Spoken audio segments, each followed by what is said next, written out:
I remember I was contacted by a W.H. Smith company in London on one of my pens.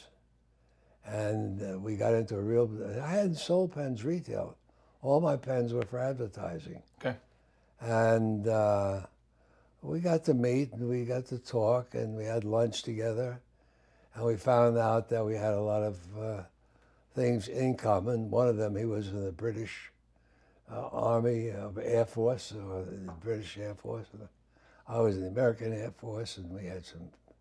Anyway, without deliberately trying to make an impression, we were having a conversation of some things that interested us. And I remember the first pens we created for them really turned out terrible. Oh, really? Yeah. Oh, you mean you made a mistake? This guy, oh God, I got to tell you one of my favorite mistakes. So I was waiting for the knife to fall. You know, when he's going to say, cancel that order. This was terrible. So I anticipated, knowing the kind of guy I was, I want to talk to you, and knowing that I have to take a bull by the horns.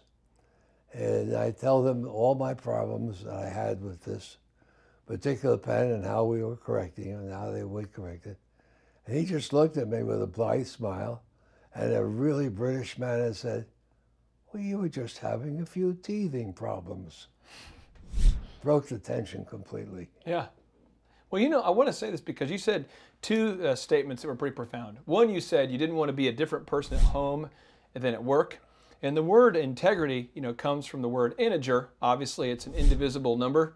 And so I think that's a lot of wisdom there that you wanted to have integrity all the time. Because really, I think in relationships, it's hard to have a relationship with somebody who's different at home than they are at work and over here and over there. You kind of want to deal with someone who has that basic integrity. I don't want to have people ask which Jack Nadell is going to show up. Right. You want to be the same one all the time. I want to be the same guy. I once sold a small item, a very small imprint space. It was a small pen, actually, but a very tiny barrel. And the name of the customer was Associated Wholesale Electric Company. And after he got shipment, he got on the phone was on fire. He said, get down there. We got really a catastrophe here. I don't know what's the catastrophe, but I'll be there in 15 minutes. I get there, he said, take a look at that pen. I look at it, it looks nice. He says, read the imprint. Oh, no. Well, whoever decided the imprint could not put an Associated Wholesale Electric on one line, so it came out Asshole Electric.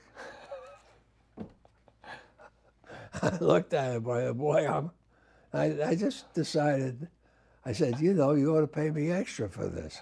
He said, why? I said, how many people are going to talk about Associated Wholesale? But asshole, they'll talk about all the time. And sure enough, he repeated 3 times, always wanted exactly the same printing. Really? Yeah. Okay, so there's a quote from the late great success author Napoleon Hill, and Napoleon Hill says, "The mastermind principle consists of an alliance of 2 or more minds working in perfect harmony for the attainment of a common, definite objective. Success does not come without the cooperation of others." In your mind, what are the first action steps that everyone should take if they want to build a solid relationship? I mean, what are the first action steps that I should take if I want to establish a solid relationship with somebody? Show a real interest in his problem. Okay. Show a real interest in his problem. Yeah, my opening pitch when I started the company was, this is the company, but we've got special techniques to solve problems. Tell me what your biggest problem is. Let's see if we can solve it together.